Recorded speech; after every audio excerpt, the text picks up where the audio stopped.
TV Câmara, Campinas. Bom dia a todos. Nós estamos aqui na reunião da Frente Parlamentar de Políticas Públicas para Crianças e Adolescentes, hoje com os conselhos, 6 conselhos tutelares de Campinas, e a pauta da reunião vai ser a estrutura e funcionamento dos conselhos tutelares e também políticas públicas para crianças e adolescentes, né, as necessidades que os conselhos têm visto, os números de atendimentos, entre outras demandas, né?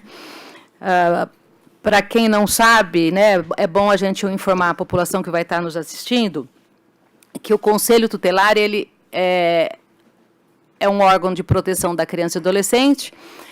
Os conselheiros são escolhidos através de provas, avaliação psicológica, eleição, e depois eles tomam posse, mas a estrutura para o funcionamento adequado dos conselhos cabe ao poder público municipal. Então, quem deve dar todas as condições para que o conselho trabalhe, seja carro, seja parte administrativa, é o poder público, é a Prefeitura de Campinas. Então, hoje nós vamos falar de algumas apontamentos que os conselhos trazem, né, quanto à estrutura, o funcionamento do Conselho Tutelar e também das políticas públicas, porque o Conselho Tutelar é quem aplica as medidas protetivas e também encaminha ao poder público as demandas, as políticas públicas que devem ser trabalhadas, que têm demandas, que precisam ser efetivadas no município de Campinas.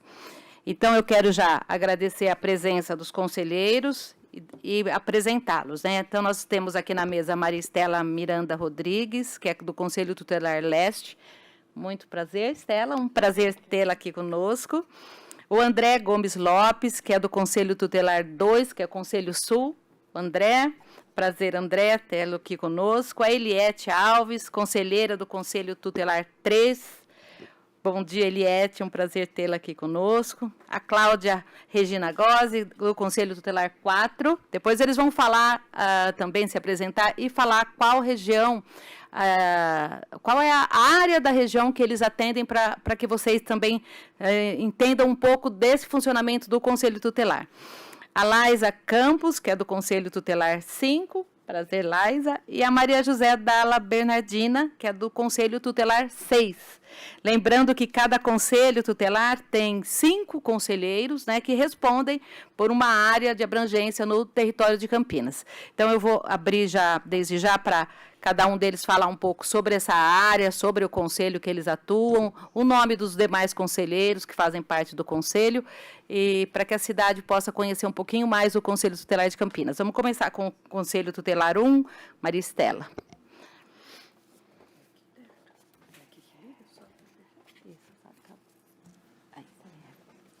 Bom dia a todos e todas. Agradecer o convite da vereadora Débora Palermo. O Conselho, né, enquanto órgão de proteção, é muito importante, né, que nós possamos falar sobre os problemas, sobre as estruturas. Então, a gente agradece muito o convite, vereadora. Então, junto comigo, né, nós somos em 5 conselheiras, 4 conselheiras e um conselheiro, que nesse momento substitui uma colega, né, que está em afastamento médico.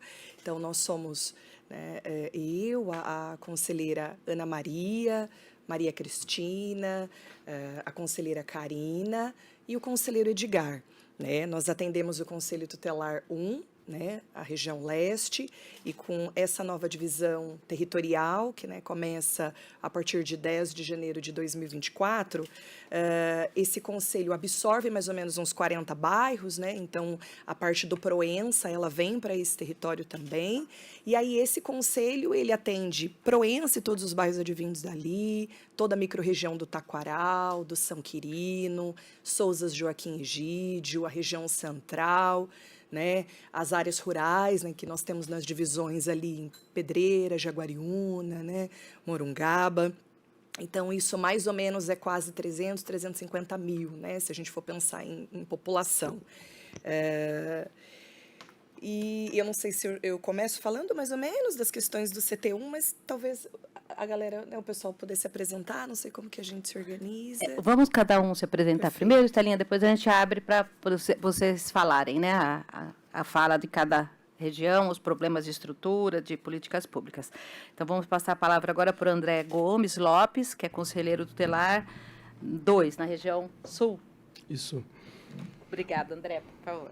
Bom dia a todos. É um prazer estar participando aqui desse momento, né? Muito importante para o Conselho Tutelar, né? Para as crianças e para a nossa cidade.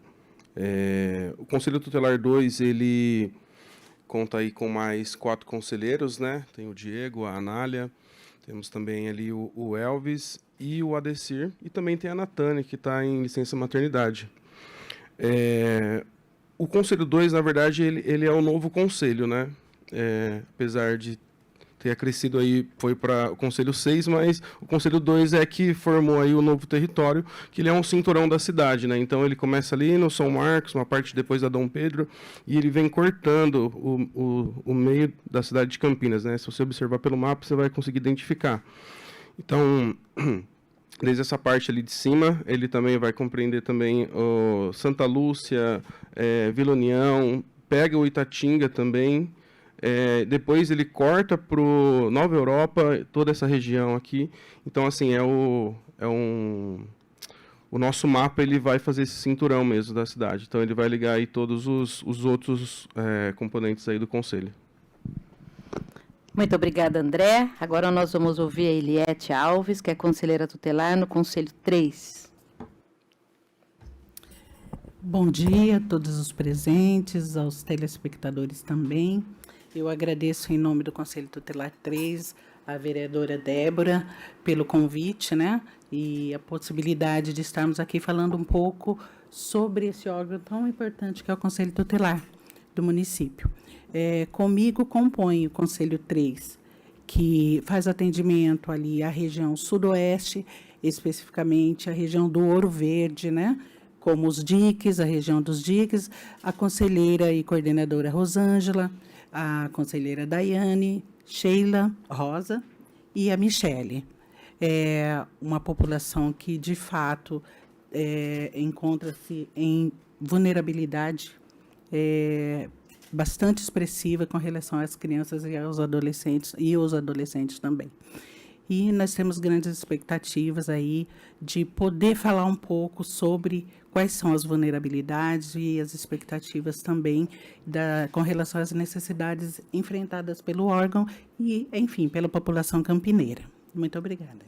Obrigada, Eliette. Agora nós vamos ouvir a Cláudia Regina Gozzi, que faz parte do Conselho Tutelar 4. Bom dia, me ouvem? Sou Cláudia, então, conselheira tutelar na região 4. Os conselheiros da nossa região, então, além de mim, é o Ayrton Júnior, a Célia, o Enio e a Daniela.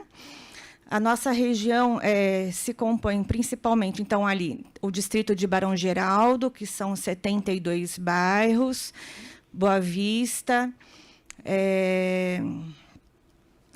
Santa Bárbara, Via Norte, Campos Elíseos, toda a região do Garcia, do Ipauçorama também.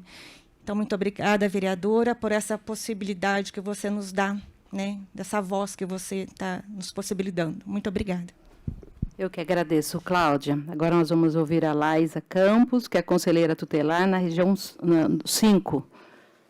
Bom dia a todos presentes, a população de Campinas que está nos acompanhando, a vereadora Débora pelo convite, a gente fica agradecido com o pessoal do Conselho 5. No Conselho 5 a gente é um conselho de mulheres, tem eu, a Laísa, né?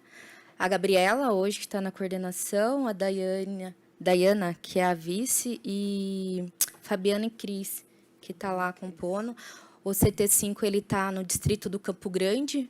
Com essa nova divisão, a gente perde aquela parte do Garcia e a gente fica da Bandeirantes, né, ali da ponte do shopping do Parque das Bandeiras, é o limite nosso, até o final no Campina Grande. Divisa com o Sudoeste, que é ali no Ouro Preto, o Jardim Uruguai, que é o limite do Campo Grande, né, do distrito. E é uma região que, apesar da gente não ter mais a região do Garcia, é uma região que a demanda, ao invés de diminuir, ela tem aumentado, porque a gente tem estado mais presente dentro do território. E as demandas têm chegado porque a gente tem feito esse trabalho, divulgar o que é o papel do Conselho Tutelar, indo nas escolas, estando mais presente. E isso tem demandado muito na nossa região, apesar de ser uma região... teoricamente, se a gente for ver na divisão, é uma região pequena no mapa, mas é uma região densa de população. A questão da vulnerabilidade é uma... Se a gente for pegar ali a questão do satélite Íris, de questão de pobreza em Campinas, destaca até mais que o Campo Belo, segundo os relatórios aí até da Fundação FEAC. Então, a gente tem uma demanda muito grande aí para lidar referente à criança e adolescente na região do Campo Grande. Obrigada, Laisa. Agora nós vamos ouvir a Maria José Dalla Bernardina, que faz parte do Conselho Tutelar 6. Bom dia a todos. Bom dia a todos. Agradeço à vereadora Débora pela iniciativa, dessa frente parlamentar. Eu, Maria José, componho o Conselho Tutelar da região 6, juntamente com a Luciana Luiz Alencar, Valdinei Bias, Moisés Cezion e Paulo Henrique Fernandes. A nossa área de atuação ali, de competência territorial, ela é delimitada, pensando que nós estamos partindo daqui sentido aeroporto de Viracopos, pela rodovia Santos Dumont. Então, assim que a gente passa a Anhanguera, ali começa à esquerda, do lado esquerdo, Osiel Monte Cristo, a Anhanguera Santos Dumont. Então, Osiel e Monte Cristo, esse lado esquerdo pertence ao Conselho Tutelar 6. Então, a gente essa área ela vai até a região do Campo Belo, divisa com Indaiatuba, do nosso lado esquerdo, e Anel Viário Magalhães Teixeira, ali divisa com Valinhos. Então, é uma área também que a gente, pensando nessa divisão territorial, seria diminuído, tanto o território quanto as demandas, mas não é o que aconteceu. É uma área bem vulnerável também, a vulnerabilidade ela é imensa, assim como o uso de substância. Então, a gente vê muitas famílias afetadas pelo uso de substância psicoativa nessa região. Muito obrigada, Maria José. Então, nós tivemos aqui a apresentação dos 6 conselhos. Quero também agradecer a presença da conselheira tutelar Luciana, a Luciana Alencar, que faz parte do conselho, junto com a Maria José. E também uma saudação para todos os outros conselheiros que não estão aqui, porque com certeza estão atendendo demandas da cidade, porque o Conselho Tutelar é um órgão que trabalha 365 dias por ano, 24 horas por dia. Então, o Conselho Tutelar ele não para, não tem uma pausa, continua. Eu tenho um respeito e uma admiração muito grande pelo Conselho Tutelar, pelo órgão Conselho Tutelar, pela importância que ele tem na sociedade, na proteção de nossas crianças, nossos adolescentes. Então, ter conselhos fortes, ativos e com toda a estrutura para que ele funcione adequadamente é uma das principais preocupações que deve ser do nosso aqui, da Câmara, do Poder Executivo, do Poder Legislativo, para que nossas crianças não passem por violações de direitos sem que tenham atendimentos. Violações sempre existirão, mas elas não podem deixar de ser atendidas e aplicadas as medidas protetivas, que é o que o Conselho Tutelar faz, aplica medidas protetivas sempre que uma criança tem seu direito violado. Então, a sociedade toda, e principalmente o Poder Executivo, o Poder Legislativo, tem que ter esse olhar para o órgão Conselho Tutelar muito atencioso, muito disposto a ajudar esse órgão para que ele funcione, para que ele trabalhe de forma adequada, atendendo a população de Campinas. Quando a gente fala em crianças, a gente está falando da família. A criança ela nunca está sozinha. Por trás dessa criança tem um pai, tem uma mãe, tem uma avó, tem os irmãos. Então, isso é a sociedade de Campinas. Então, quem passa pelo Conselho Tutelar, como eu passei por 12 anos por lá, a gente compreende a cidade, as dificuldades da cidade, as demandas que a cidade tem através desse olhar do conselheiro tutelar. E hoje a gente vai poder falar um pouquinho disso aqui, dessa importância, dessa preocupação que a gente deve ter com nossas famílias, com nossas crianças e adolescentes. Eu vou começar perguntando para vocês, gente, já que a gente vai falar em estrutura, né, e funcionamento, primeiro, o que vocês acharam dessa nova divisão do Conselho Tutelar? Porque enquanto eu estava lá, nós éramos 5 conselhos, né? Bom, eu quando entrei em 2006 eram 2 conselhos. Aí está cada vez mais aumentando, graças a Deus, mas ainda a gente sabe que está abaixo do recomendado pelo CONANDA, pelos órgãos, né, de proteção da criança, mas nós temos hoje 6 conselhos tutelares em Campinas, então 35 conselheiros, né? 30 conselheiros, 5 em cada um, né? 30 conselheiros tutelares numa cidade com 1.200.000 habitantes. Então, se a gente for pensar em números, ainda é muito pouco para atender uma cidade com tantas demandas, com tantas áreas ainda de vulnerabilidade. Mas a gente sabe o quanto trabalha, porque a gente já passou por lá e tem essa experiência muito latente ainda. Então, eu gostaria que vocês me falassem um pouquinho, não sei quem que pode falar, como é que ficou essa divisão, se atendeu, se ainda quais regiões que ainda precisam mais, né, de mais conselhos, para a gente poder fazer esses apontamentos também para a sociedade e principalmente para o poder público. Pode começar. Então, a Estela vai começar, depois a Laísa também fala um pouquinho. Bom, então, essa nova divisão, ela inicia, né, em 10 de janeiro agora de 2024, e nós teríamos que ter, então, em Campinas, 12 conselhos tutelares, né, se a gente for pensar na população de Campinas. Então, a gente já começa com uma dificuldade mesmo da quantidade de pessoas para desenvolver o trabalho, né? Então, nós teríamos que ter mais 6 conselhos tutelares em Campinas. E mais falando da divisão, assim, na nossa leitura, essa divisão ela não foi... Primeiro, os conselhos tutelares não foram consultados, né? Houve uma primeira conversa apenas com os conselhos tutelares a respeito dessa divisão, né? E existem regiões, territórios, que elas precisam conversar com 3 secretarias, com 3 regiões diferentes, né? A começar que a divisão da saúde, da assistência social e da educação não é a mesma divisão territorial dos conselhos tutelares. Então, a gente também enfrenta esse desafio na aplicação da medida, porque daí o Conselho Tutelar 1 precisa falar também com o território leste mais suleste.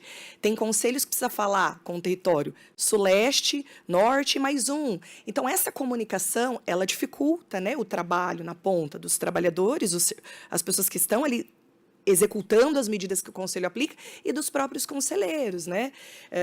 Então, pensar também na divisão, porque, na opinião do Conselho 1, né, eu vou falar pelo conselho que eu represento, nós atendemos uma população de mais ou menos 350 mil. Hoje, é a maior população, não de vulnerabilidade, mas é a maior demanda do Conselho Tutelar. Não era, né? Então, a gente absorve mais ou menos uns 40, 50 bairros com essa divisão para a mesma quantidade de conselheiros. Então, a gente está falando, olha, até ontem, contando a nossa estatística, nós atendemos 975 pessoas que pisaram no Conselho Tutelar de janeiro a 5 de novembro. Isso é muita gente.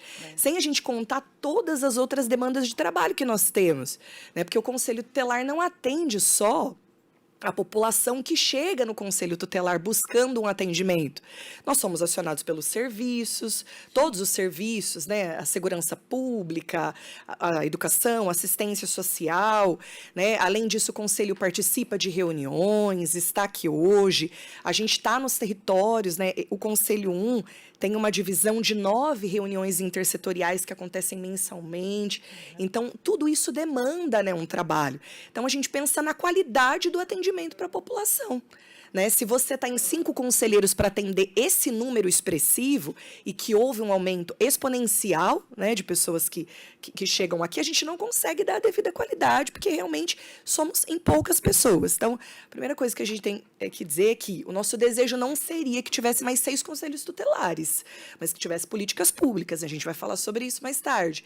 Mas, sem a quantidade suficiente também para atender o número que hoje existe, a gente também fica sufocado.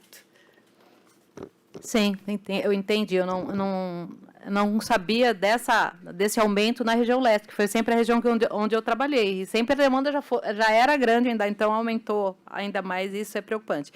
No Correio Popular de hoje, no editorial, está falando sobre a visita da rainha Silvia da Suécia no Brasil, que veio para fazer a questão da escuta especializada, nós vamos falar isso mais para frente, mas ele fala sobre os números do Conselho de violência, né, em Campinas.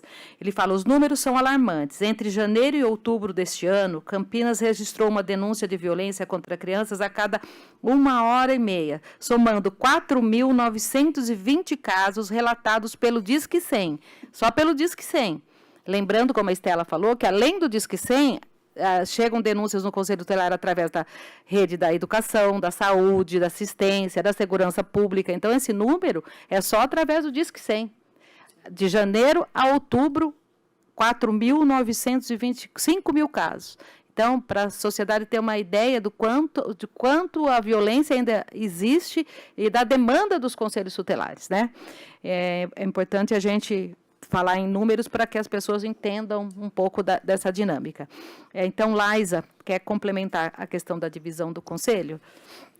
Eu acho importante, pegando o gancho na fala da Estela, a falta de comunicação que tem muitas das vezes quando vai pensar em política pública para criança e adolescente, não chamar os atores que trabalham diretamente com esse público, né? E aí eu não falo só o Conselho Tutelar, eu acho que falo todos os serviços, que cada um tem um pouco como contribuir aí para a questão da política pública para o município. Mas aí eu vou pegar um gancho na questão do principal para mim, acho que enquanto Conselho 5, eu falo o nome das meninas também, a principal atribuição nossa é assessorar o poder público. E hoje, infelizmente, não é todos os conselhos que conseguem fazer isso. A gente não tem infraestrutura quando a gente fala de dados. Hoje a gente tem um sistema que ele é falho, a gente não consegue puxar um relatório que mostre realmente esse número que a gente atende. Muitas das vezes, alguns conselhos acabam desdobrando aí, fazendo isso na mão mesmo, fazendo através de formas, planilhas, tentando levantar esse número. Hoje a gente está com um sistema no governo federal que ele está sendo implementado, ele foi trocado e a gente ainda está se adaptando a ele, ainda está com alguns bugs no sistema. Acho que isso é uma coisa que a gente tem visto, né? Muitas das vezes chega a ficar fora do ar ou trava e a gente tem lá a família esperando para atender e a gente tendo que se virar ali. O sistema às vezes não dá, né? E a gente tem que ter um segundo plano ali para atender a família. Muitas das vezes é ter arquivo salvo no computador para a gente poder aplicar as medidas. E com essa nova divisão, ela não foi conversada com a gente que está ali no dia a dia, né?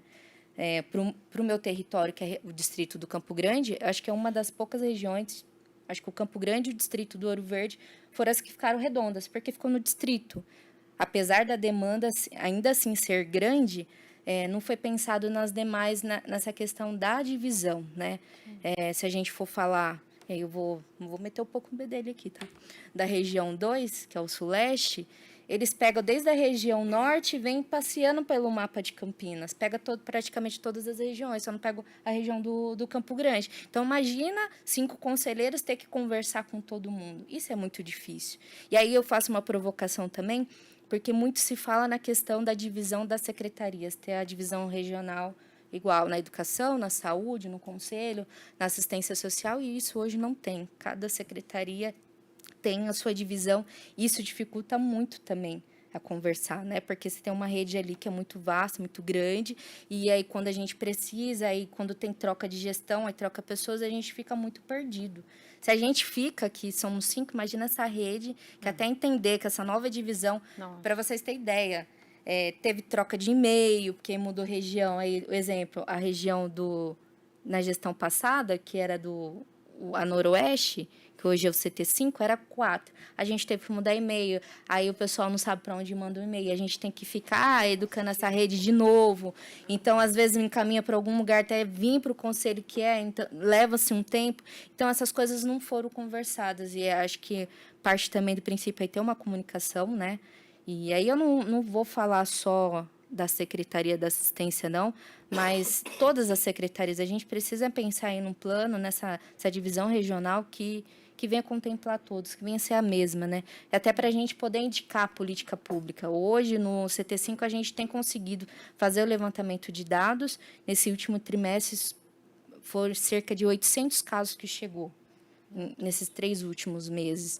Então, assim, a gente não dá conta. A gente está trabalhando agora no coletivo, porque se a gente for atender no individual, a gente vai dar o que o Leste está dando hoje, ou muito mais, porque a demanda tem sido muito grande. Porque a gente está num território, educando as pessoas, falando que é o conselho, porque ainda tem essa coisa do conselho bicho-papão, que vai tirar as crianças das famílias.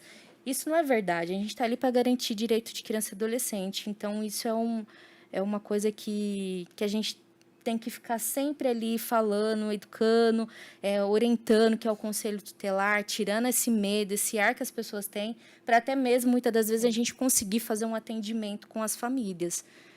Particularmente, eu gasto ali uns 5, 10 minutos para conversar com o conselho, para as pessoas se sentirem seguras, para o atendimento rolar, e ali a pessoa fica mais tranquila e a gente conseguir dar os encaminhamentos devidos. Obrigada, Laísa.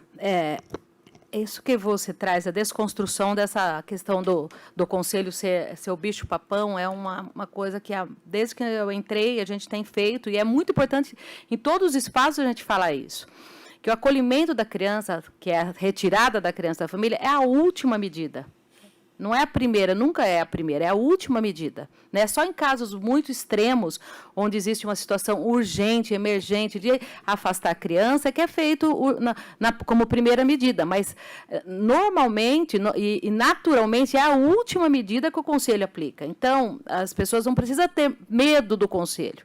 Né? Muito pelo contrário, o Conselho é quem garante proteção, garante políticas públicas, atendimento para as crianças e adolescentes.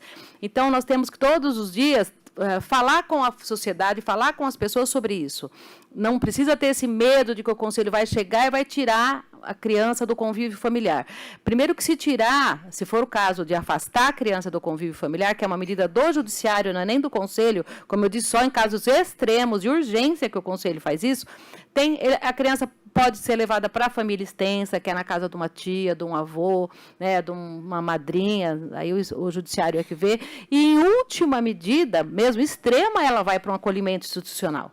Então, é bom que a sociedade saiba isso, porque, às vezes, ainda paira, né, na sociedade essa coisa de que o Conselho vai chegar e vai tirar a criança, levar embora, e não é bem assim.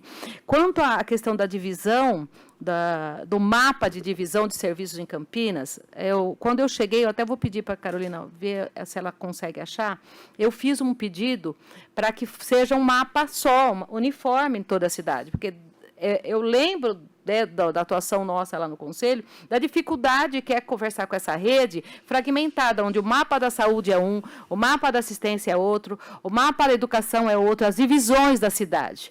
Então, fica muito complicado, como elas falaram, aplicar medidas sendo uma divisão totalmente diferente da assistência, dos conselhos da saúde e da educação. Então, isso precisa ser uma coisa discutida com o poder público. Novamente, eu fiz essa indicação, e para que seja um mapa de Campinas único, né? A assistência é aqui, a saúde é aqui, é o mesmo mapa, né, de divisão. Isso facilitaria demais a interlocução entre a rede de proteção da criança e do adolescente, e não só entre a rede de proteção, eu acho que para toda a cidade, para todas as outras demandas, facilitaria muito.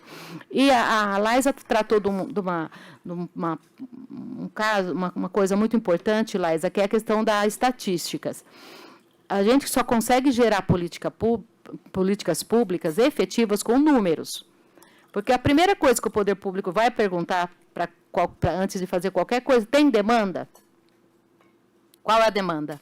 Então, o que nós precisamos ter e efetivo no Conselho, que ainda não tem, é uma luta antiga também, é isso, um programa que gere estatísticas, gere números reais, para que a gente possa falar, o poder público está aqui, olha, o número de falta em creche, que nós vamos falar sobre as 16 creches que foram construídas aí, que foi um avanço muito grande, eu fiquei muito feliz, mas são essas crianças que estão esperando. O número de crianças que precisam de atendimento na área da inclusão, da deficiência, nós temos que ter isso para gerar políticas públicas efetivas. Foi um pedido que eu fiz também, agora, recentemente, o censo da pessoa com deficiência, que Campinas não tem. Não tem. Então, como é que a gente gera políticas públicas? Como é que eu posso pedir que sejam instalados novos centros de atendimento de autismo, de deficiências, ou centros de reabilitação, se a gente não tem números, né? Então, nós temos que ter um censo que aponte esses números para a gente gerar políticas públicas efetivas. Então, são pautas que eu acho que é muito importante essa discussão hoje. Eu quero muito ouvir vocês para que a gente possa depois estar sentando com o poder público, conversando e conquistando para as nossas crianças aquilo que é de direito delas, né? Mais alguém quer falar sobre a divisão, André? Pois não. Bom, o Conselho 2, aí, como nós já falamos, né, que compreende esse cinturão aí da cidade, nós, por si só, temos levantado aí alguns dados, né? Temos investido dinheiro do próprio bolso para conseguir ir contratando aí um profissional que vai fazer esse caminho, né, para a gente. Então, nós temos a informação hoje que a nossa região compreende ali 307.830 pessoas. Se você observar o mapa, você pode ver que tem outros conselhos que têm uma região territorial maior, mas, porém, de população, o Conselho 2 está somente atrás do 1. Então, acredito que são os dois aí com mais números de pessoas, né, e mais número de atendimentos também. Então, o que podemos observar nesses dados iniciais que nós conseguimos levantar e o mapeamento que nós temos feito é que muitas das violências que nos chegam, elas poderiam ser evitadas com políticas públicas. Então, isso acredito que tudo que nós falarmos aqui no final vai convergir nisso. Políticas públicas que estão em déficit, políticas públicas que não existem e algumas que não funcionam corretamente. Muito obrigada, André. Olha, eu consegui, a Carolina mandou aqui para mim. Eu fiz em 9 de março de 2021, assim que eu cheguei aqui, solicita a realização de estudos visando a padronização da divisão territorial do município no âmbito das secretarias municipais. Então, pedindo aqui que seja feita uma divisão única, né, e que atenda a população, né, de Campinas num único espaço, para não ter essa divisão toda torta aí que a gente fala, que traz um prejuízo muito grande no atendimento. Então, agora eu vou abrir para vocês falarem continuar falando sobre a questão da estrutura, né? Parece que vocês estão tendo algumas dificuldades quanto à estrutura e funcionamento dos conselhos. Então, que vocês possam apontar isso para que a gente possa depois levar adiante essa discussão. Uma coisa que já ficou muito clara para mim aqui, e que não é uma queixa exclusiva dos conselhos tutelares, mas por todo lugar que a gente conversa com as secretarias, seja saúde, educação, assistência, qualquer secretaria, essa falta às vezes, de diálogo com quem está na ponta, né? Por exemplo, vai fazer a divisão dos conselhos tutelares, eu acho que a melhor forma de ter feito de uma forma que a cidade fosse realmente contemplada de uma forma coerente seria, primeiramente, ouvir os conselhos e os motoristas do conselho, que conhecem a cidade como a palma da mão, né? São eles que levam os conselheiros, levam as notificações.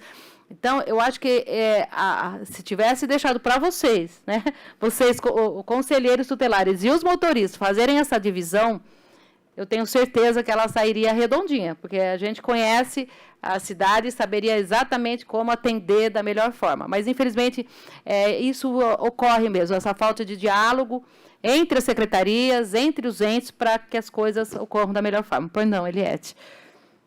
Só complementando sobre a questão da divisão territorial, vale destacar que a região do CT3, Sudoeste, houve uma redução, né? Dali, não atendemos mais a região dos Campos Elíseos, da Vila União e do Itatinga. Então, acabou, de certa forma, sobrecarregando outro conselho, no caso, o CT2. De uma maneira, reduziu, é claro, né? Mas as demandas ainda continuam de sobremaneira relevantes, né? E as políticas públicas, como já foram ditas aqui pela vereadora e os colegas, de fato são necessárias. Débora, só para a Pois não. população entender, embora, né, como a Laísa coloca, nossa dificuldade em relação ao levantamento de dados, existe hoje um sistema que ele se chama, né, Controle de Expediente Prontuários do Conselho Tutelar de Campinas, que é o CPCT. E lá é registrado, né, o número de todos os conselhos dos atendimentos presenciais. Então, a gente sabe, como a gente já colocou aqui, que esse não é a única demanda de trabalho. Mas para a população ter uma noção dos números, então a cidade de Campinas, todos os conselhos, atenderam 5.051 pessoas, por enquanto. Então, é um número muito grande de pessoas que chegam no Conselho Tutelar fora. Todas as regiões têm as regiões, as discussões de casos, as intersetoriais, as comissões e toda outra demanda de trabalho, né? Os retornos dos casos, aquilo que acontece não só da demanda que chega ali no Conselho. Então, esse número é muito maior, mas para a população ter uma noção, né, do volume que Campinas atendeu até dia 7 de janeiro. É um número muito expressivo. Sim. É muita gente, mais de 5.000 atendimentos de janeiro a outubro, faz as contas para vocês verem. Fora por telefone, né, que as pessoas ligam e pedem orientação por telefone. Essas intersetoriais, que hoje é lei, foi uma projeto de lei que eu consegui aprovar nessa casa. Hoje as reuniões intersetoriais, elas fazem parte das leis do município, que são reuniões para discussão dos casos do Conselho Tutelar. São 2 por mês. Uma para discutir políticas públicas e a outra para discussão dos casos. Então, o Conselho Tutelar vai com a rede de proteção daquela região para discutir os casos mais graves e juntamente com a rede, com a saúde, com a educação. Então, a creche, o centro de saúde, a OSC, que atende o contraturno, todos vão estar juntos ali, discutindo o caso e vendo qual a melhor medida a ser aplicada para aquela família. Isso é fundamental na garantia de direitos, né, para uma criança. Me preocupa muito quando eu ouço a Laísa falar que eles estão atendendo de forma não individual, porque eles não estão dando conta, que eles estão atendendo de forma geral a população, porque esse olhar individual é essencial para a garantia de direitos. Porque cada caso é um caso e tem que ser discutido em rede e aplicada a medida de proteção para aquela família e acompanhamento sistemático para aquela violência cessar. Então, quando a gente ouve que o Conselho não está conseguindo atender caso a caso e acompanhar caso a caso, a gente fica realmente muito preocupada com o que deve estar acontecendo com nossas crianças e nossos adolescentes. Mas vamos voltar a falar, depois a gente fala de política pública, vamos voltar a falar sobre a estrutura. Eu gostaria de falar. Eu acho que quando falo dessa questão do atendimento no coletivo, eu vou pegar como exemplo a questão da educação, por conta da infrequência irregular, né, da evasão escolar. Então, se a gente for pegar cada região, o número de escola que tem, de centro de educação infantil, a gente tem um número muito grande. Se cada escola manda esse número real para dentro do conselho, a gente vai trabalhar só para a educação. Então, quando a gente fala de trabalhar no coletivo, é de estar lá junto com a escola, fazendo esse trabalho de conscientização, de informar para as famílias, de fazer a orientação que o ECA prevê, e a partir daquilo, se a família ainda continua, a criança, adolescente, ainda está violando a questão do direito, muitas das vezes é o adolescente violando o direito dele, né, de não ir para a escola, que é a questão do direito à educação. Então, aí o Conselho vai ter uma outra ação referente a isso, porque aí a gente já fez uma primeira ação que foi no coletivo. A gente foi lá na escola, conversamos com todo mundo, com as famílias que têm essa questão da frequência irregular. Então, a gente acaba trabalhando nessa questão para garantir o direito no coletivo. E aí, quando é muito específico, a gente traz para dentro do Conselho para a gente fazer esses encaminhamentos que precisa. Cada caso é um caso. E aí, só para pegar um gancho, Débora, quando a gente estava falando dessa nova divisão, acho que é importante também a gente falar sobre a descentralização dos conselhos. Hoje, a demanda do CT5 não tem o porquê a gente estar ali na Glicério. Hoje, a gente atende a região do Campo Grande, uma das regiões mais distantes do centro de Campinas e com uma população vulnerável. Hoje, eu tenho atendimentos que a família liga, ou às vezes nem consegue ligar, avisa o motorista quando entrega a notificação que não tem a passagem. Então, a gente já está fazendo esquema de deixar, já quando entrega a notificação, a questão do passe, porque as famílias não têm como chegar até o centro de Campinas. Às vezes, não tem nem o que comer dentro de casa. Então, a gente tem batalhado já. Não é dessa gestão, aí já vem coisa de umas 2, 3 gestões anteriores, dessa questão do CT5, principalmente que é do distrito do Campo Grande, está dentro do território. os serviços estão pedindo, a gente tem a questão dessas famílias que não conseguem chegar para atendimento e, muitas das vezes, os próprios adolescentes têm esse acesso, né? Eles entender que eles podem chegar ali para conversar e falar referente a fazer denúncias, referente àquilo que não está chegando para eles, estão lá na ponta. Perfeito, Laís. É bom a gente já falar sobre essa questão que passa por estrutura, né? É a questão da descentralização. A descentralização, eu vou até polemizar aqui, porque a gente sabe que isso sempre foi uma questão polêmica dentro da rede, dentro dos conselhos tutelares. Muita gente fala que é ruim estar no território conselho, porque muita gente tem medo de chegar lá para fazer a denúncia e ser visto no conselho e depois saber que foi ele que fez a denúncia. Agora, eu concordo com a Laísa quando ela fala que o acesso para a população local é infinitamente melhor quando ele está ali no território. E até para acompanhar o caso, para estar mais presente com a comunidade, né? Para acompanhar junto com o CRAS, junto com a educação, com o centro de saúde, o diálogo é muito melhor. Hoje há um consenso entre os conselhos, né? O leste, que é a região central, teria que ficar realmente no centro de Campinas. Mas os demais conselhos, eles todos querem sair da região, ou alguns ainda assim, Ouro Verde, que é o sudoeste, né, o noroeste, que é o Campo Grande, que tem mais essa demanda de sair e ir para o território. Como que está hoje essa discussão entre vocês lá?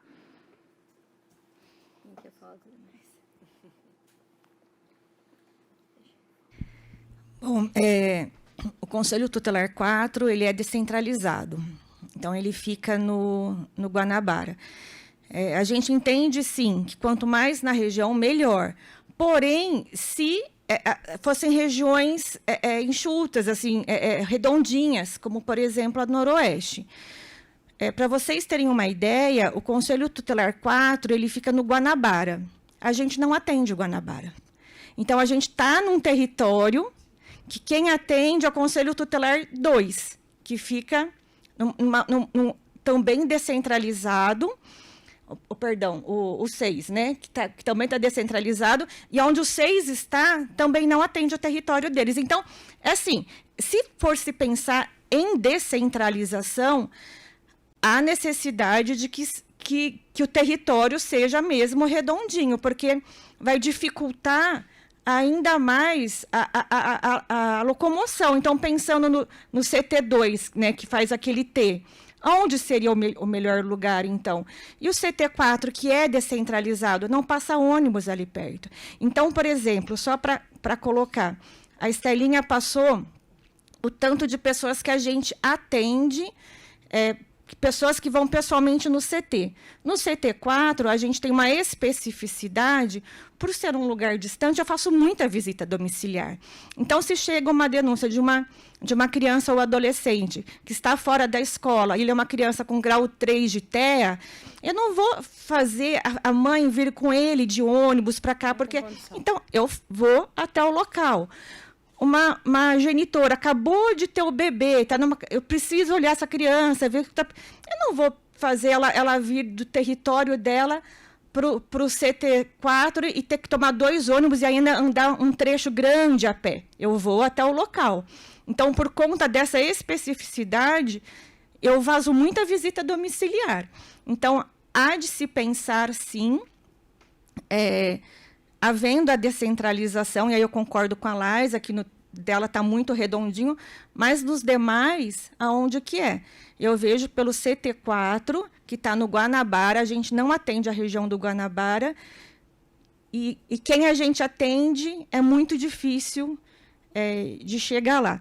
E aí, só aproveitando, então, a minha oportunidade de estar com o microfone, eu queria trazer também, para se pensar, numa outra questão. Então, por exemplo, ontem a gente fez um atendimento, o responsável pelas crianças foi preso, ali as crianças estavam sozinhas em casa, morava só com um único responsável, a gente, então, levou até o conselho, até para conseguir localizar a família extensa, que eram crianças todas pequenas. Essas crianças passaram o dia todo no conselho tutelar. Então, quem compra os alimentos para essas crianças somos nós. Então, a gente recebe muita gente com fome no CT, que passa muito tempo lá também, e que estão sem se alimentar. Então, isso tem sido uma constante da gente não ter uma verba, ou, enfim, algo para que possa oferecer para essas famílias, e aí a gente tira, então, do nosso próprio bolso. Era essa a minha contribuição. Obrigada, Cláudia. E é uma queixa antiga, né, do Conselho não ter nenhum recurso, né, para uma emergência. Não só alimentação.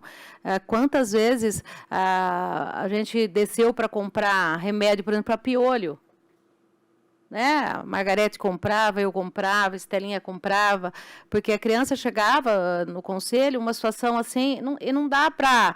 A mãe, às vezes, se fala, vai no centro de saúde, pega lá tem gratuito, mas a gente sabe que não é tão simples assim. Até marcar consulta para aquela criança, o pediatra atender, medicar, a gente ficava constrangido de ver a situação da criança e muitas vezes a gente comprava a medicação e falava para a mãe aplicar. Então, são situações que a gente vê que não mudou quase nada, né? E a questão dessa descentralização, então, eu acho que na questão do Campo Grande, do Ouro Verde, realmente eu vejo com muito bons olhos, e eu acho que a gente pode avançar, conversar com a questão do poder público para descentralizar. E essas outras, como a Cláudia trouxe, a questão desse conselho onde a Cláudia do Norte, eu lembro da questão que nós vimos na época, a gente falou à época que foi mudado para lá, que o ônibus mais próximo, a pessoa que tinha que andar 20 minutos, que vinha de Barão Geraldo, por exemplo, né, não passa ali perto, e atende Barão Geraldo. Então, realmente, aí sobrecarrega o conselheiro, porque aumenta a necessidade das visitas domiciliares, e aí nós vamos entrar numa outra pauta que eu quero falar com vocês, que é sobre a questão dos motoristas, se está sendo suficiente, a questão dos carros, como é que estão sendo acontecendo a manutenção desses carros. Nós temos um problema seríssimo também, que é a falta de estacionamento para os motoristas do Conselho Tutelar, porque às vezes chega com situação de urgência, emergência, às vezes família que houve feminicídio, houve ameaça, houve que tem que chegar no conselho, descer, subir rápido por questão de proteção, e às vezes não tem onde parar, porque está ali na Glicério, não dá para parar e as pessoas descerem em plena Glicério, que não tem onde. Como é que está isso? Como é que estão os motoristas, os carros estão sendo suficientes? A manutenção está sendo adequada? O que vocês podem me trazer sobre isso? Acho que eu vou falar e vocês complementam. Eu acho que no começo dessa gestão foi a gente, acrescentando no 6º conselho, se manteve o mesmo número de motoristas. Então, não condizia, né? A gente tem 6 conselhos e manter o mesmo número de motoristas. Então, a gente tinha um déficit ali de motorista. Hoje, com o retorno, acho que do que estava afastado, ele está podendo voltar a dirigir, porém, hoje ele não consegue dirigir porque não tem o carro disponível para ele dirigir na secretaria. Ontem mesmo, a motorista mandando mensagem para mim, pelo amor de Deus, eu não estou conseguindo entregar as notificações, porque eu estou com 3 dias com o carro na oficina, indo e voltando com o carro, e o conserto não era o que precisava. Então, assim, tem a demanda da entrega das notificações, esses carros sucateados, tem carros que vêm da emenda parlamentar via governo federal, e aí tem carros aí que acho que já está beirando 10 anos, já ultrapassou. Tem a questão de... Hoje eu não sei se no conselho tem carro que é alugado, eu não me recordo, não, né? Mas tem 2 carros novos que chegou na gestão anterior, porém, assim, foi roubado, o step, aí o pneu furou, teve que ir para a oficina ontem. Aí já estava menos 2 carros na rua por conta da demanda dos 6 conselhos. Então, assim, se um motorista sai de férias, aí o outro já pega o carro dele porque está um pouquinho melhor. Então, a gente está lidando com essa questão hoje do sucateamento dos carros hoje do conselho, né? Na questão, até muita gente já brigou a questão da limpeza, né, Estela? Que muitas das vezes vai em territórios que é rural, tem a questão da terra. Às vezes, onde que o motorista mora, ele não dá conta de lavar o carro. Não sei se isso na secretaria tem a disponibilidade da limpeza e higienização desses carros. Às vezes, precisa transportar as famílias. Enfim, outro dia mesmo estava no carro, o carro fazendo barulho, a motorista preocupada de dar um piripaque no meio do caminho. Então, essa é a realidade que hoje a gente tem. E aí, hoje, na Glicério, é difícil parar carro. Na rua paralela ali, não tem como ficar parado por muito tempo, encostou, já saiu. Então, já teve questões anteriores, né, de solicitar um espaço ali para eles poderem ficar parado. Então, acho que a questão dos motoristas hoje no Conselho, a situação dos carros e falta de carro para motorista tem sido grande. O número de motoristas hoje está adequado. Acho que a gente chegou agora a 8, com o retorno do que estava afastado. Mas aí, sem carro para ele poder trabalhar. Aí acaba tendo essas trocas e a gente está lidando com isso dia a dia. E a gente fica ali, o que a gente faz? Manda para a secretaria, vamos cobrar quem? Então, essa luta diária nossa aí também dá falta de estrutura e condições de trabalho, né? Eu queria completar para as pessoas assim, entender. Então, para além das emergências ou situações graves que o conselheiro precisa ir até o local, ou não, por conta da emergência, mas como a Cláudia colocou, um número expressivo de atendimentos domiciliares, esses motoristas são os mesmos que entregam todas as notificações do Conselho Tutelar. Então, por exemplo, foram 9.925 pessoas que compareceram no Conselho Tutelar através da notificação. Mas a gente precisa pensar que para essas pessoas comparecer, que é o motorista que leva essa notificação, às vezes o motorista vai 2, 3 vezes nessa casa. Só que esse mesmo motorista tem que estar à disposição e de plantão quando o Conselho Tutelar precisa ir, por exemplo, numa situação de emergencialidade, na delegacia, no hospital e em outras situações, no território, como as colegas colocaram. Então, como que essas pessoas que estão dispostas hoje, agora com 7, 8, ela dá conta? Não dá.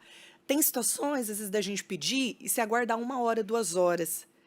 Não é possível esperar 1 hora, 2 horas. Né?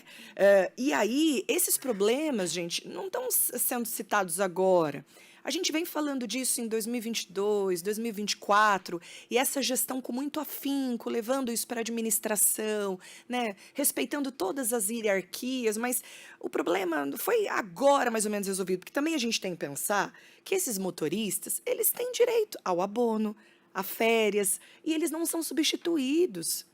Né? Então, assim, no período que o motorista está de férias, não é reposto. Então, o Conselho fica com esse déficit, né? E a questão da manutenção dos carros quebrados, enfim, né? Que foi o que a colega coloca. Posso aqui também, né, dar aqui minha opinião e, na verdade, uma colocação, né? Há que se pensar bastante no tipo de frota que atende os conselhos tutelares. Não podem ser carros comuns, né? Porque os lugares onde nós vamos, muitas vezes nós temos que descer e andar alguns trechos a pé, até porque o carro não passa. Então, pensando ali no território do Conselho 6, nós temos assim ocupações que dentro da ocupação existe outra ocupação que a gente nem imaginava, que a gente vai procurar o local e é local sem asfalto, com buracos, muitas vezes a população mesmo joga um pouco de cimento na frente e aí o carro não passa. Então, até essa questão desses carros estarem sempre na manutenção, porque não é uma frota adequada para atender o Conselho Tutelar. Então, precisa pensar bastante na qualidade desses veículos, né? No tipo de frota que atende o Conselho. Isso é bem relevante, porque os lugares onde nós vamos, né, ou que os nossos motoristas vão, muitas vezes, sem a gente, são locais de difícil acesso mesmo, né, sem asfalto, sem saneamento. Então, isso faz com que essa frota esteja também constantemente assim, precisando de manutenção.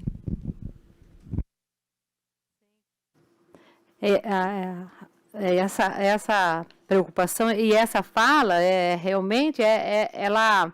Desde que eu estava lá, a gente às vezes ia para aquela região da área rural de Joaquim Egídio, Souza, áreas de fazendas, que realmente o carro, conforme o dia, na área do Gargantilha, no Morrão, que a gente chamava, não sobe o carro. Não sobe. E aí, a preocupação, porque às vezes as pessoas ouvindo, falam assim que esses conselheiros querem conforto, que não é isso, gente. A questão é que o conselho ele tem que ter agilidade no atendimento por causa da urgência que é atender uma criança.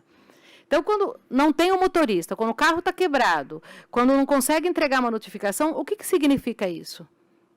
É uma criança que está lá precisando de atendimento e não está sendo atendida. É uma família em situação de vulnerabilidade que o conselho não está conseguindo chegar.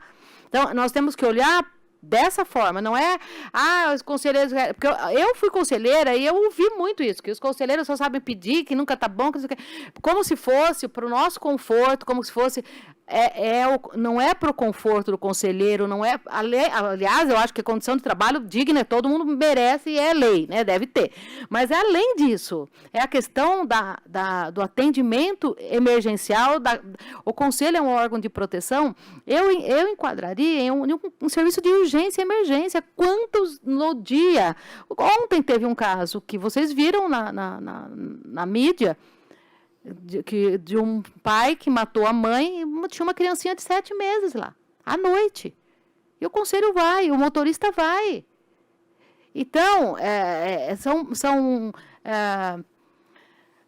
são informações importantes trazer à população e trazer para todos pensar, refletir, gente, da importância de realmente a gente quer proteger nossas crianças, a gente quer realmente fazer daquilo que diz a lei, que criança é prioridade absoluta, né, na destinação de recursos, né, na proteção, ou a gente vai continuar tratando, como eu passei 12 anos lá e eu ouço, as queixas são as mesmas.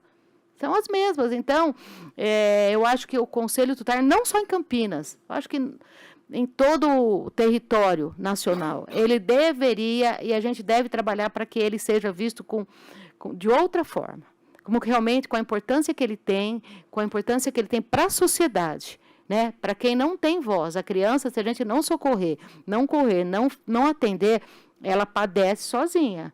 Então, o Conselho Tutelar, os conselheiros tutelares são a voz dessas crianças, correndo lá, atendendo e aplicando a medida de proteção para que ela saia daquela violação de direitos. Seja desde uma falta de creche, até uma falta de tratamento de saúde, até uma questão de violência, de uso abusivo de substância pelos pais, que nós temos muito, né? Então, essa discussão hoje aqui, ela é muito importante e muito pertinente para a gente garantir realmente políticas públicas efetivas para nossas crianças, nossos adolescentes. Então, sobre a estrutura, vocês tiveram também problema com o prédio esses dias, com o elevador, né? Que para quem não sabe, 4 conselhos ficam na Francisco Glicério, que é num prédio, né? Então, precisa do elevador, e a questão da acessibilidade, sempre que esse elevador tem problemas, fica comprometida, né? A Estela que está ali, quem mais? A Laisa, né? Elas podem falar um pouquinho sobre isso. A Eliette, né? O pessoal que está ali no... Pode começar. Vale lembrar aqui, né? O CT1 e o CT2, em vista do CT3, eles são menores, o espaço ali, né? Para atendimento, né? Porém, as salas, elas não são ideais. Isso é comum para todos os CTs que estão alocados ali na Francisco Glicério 1269. Então, são 4 conselhos ali, né? O CT1, CT2, CT3 e CT5. Não temos, assim, privacidade com a família, né? São divisórias. Então, as famílias ali precisam ser ouvidas, atendidas, então não tem essa situação aí de individualidade. O prédio, ele visivelmente precisa de reforma, né? Então, tem questões elétricas, as questões de elevadores, como alguns colegas podem reiterar. Então, precisa, na verdade, resumindo, é um espaço que garanta uma qualidade para atendimento à população e também a quem trabalha e o acesso também, acessibilidade, né?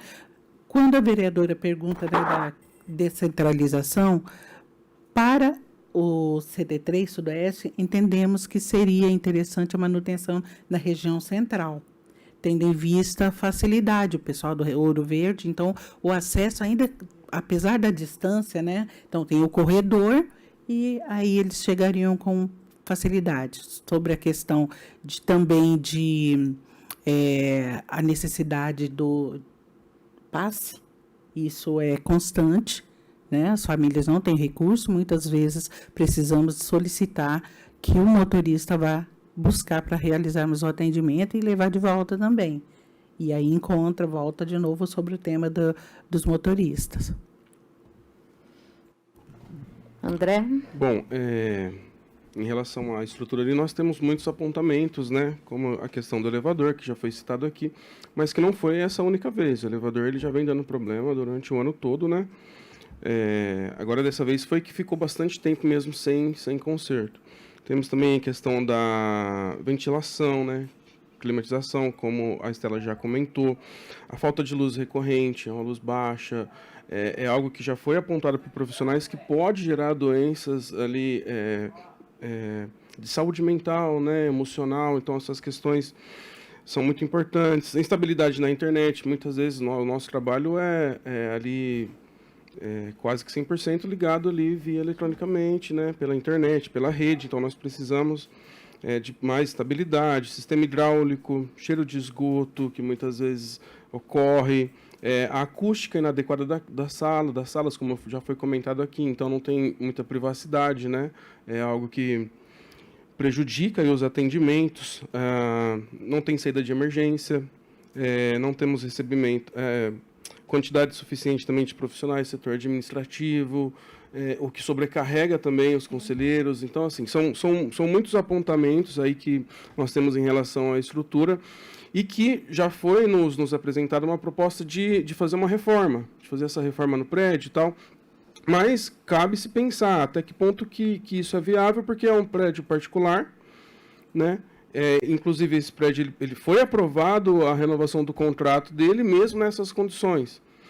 Então, vale a pena, porque nós sabemos que a prefeitura tem prédios por aí que é da própria prefeitura que poderia ser utilizado sem ter que gastar essa reforma num prédio privado que não tem condições, né? Já é muito antigo. Então, fica aí os meus apontamentos em relação a esse tema.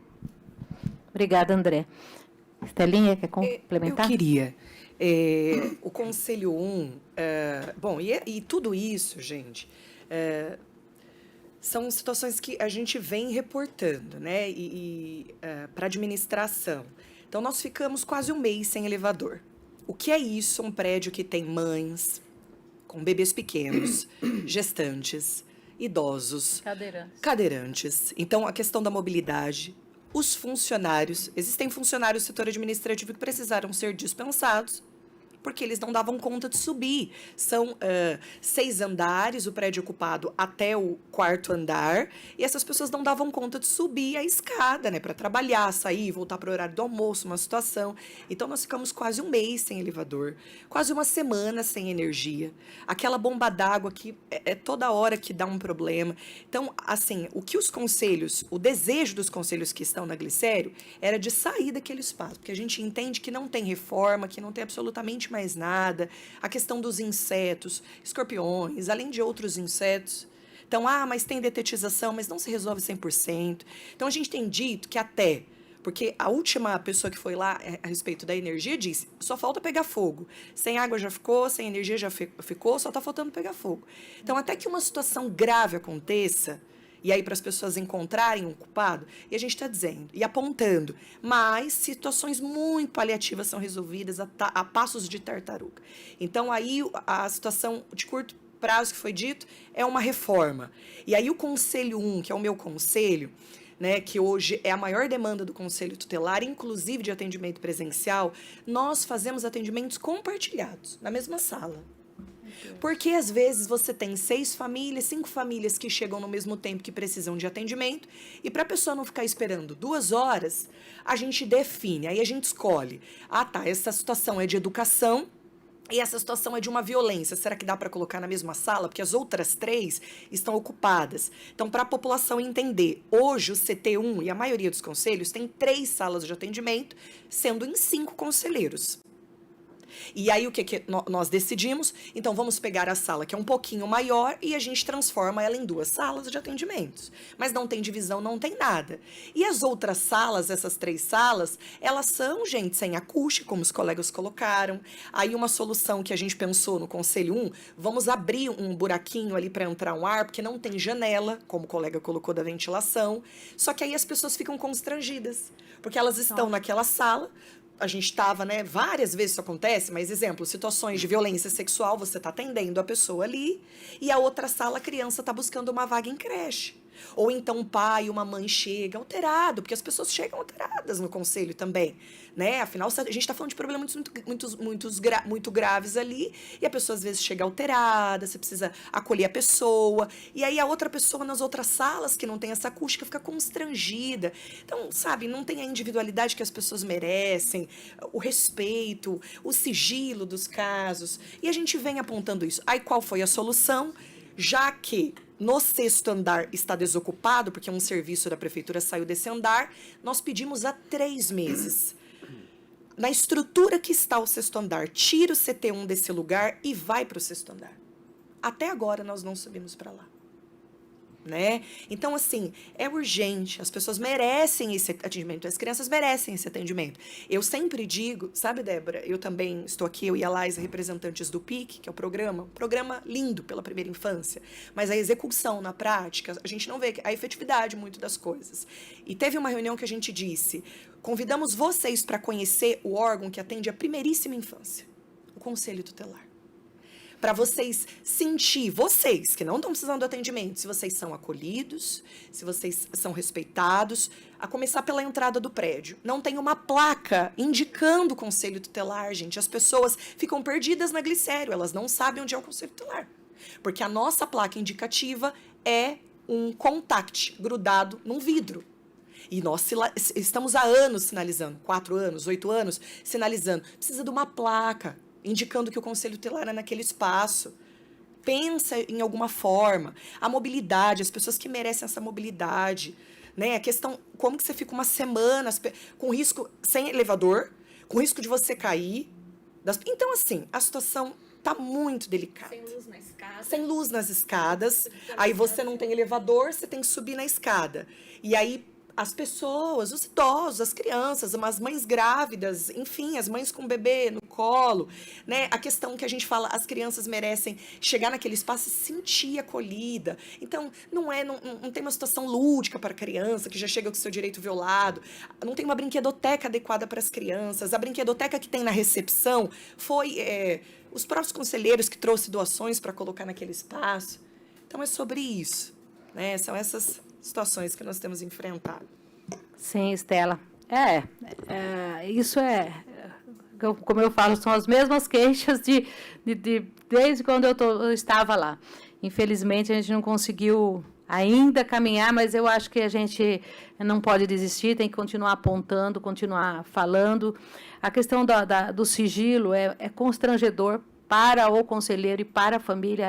Quantas vezes eu ficava extremamente constrangida porque você está atendendo um abuso sexual e as famílias, às vezes, eles são pessoas mais simples e não tem, e fala alto e como é que você vai falar para a pessoa que está ali desabando, às vezes, na sua frente?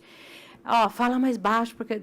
Então, são situações que eu acho que não é difícil resolver. É isso que, às vezes, eu fico muito incomodada e chateada.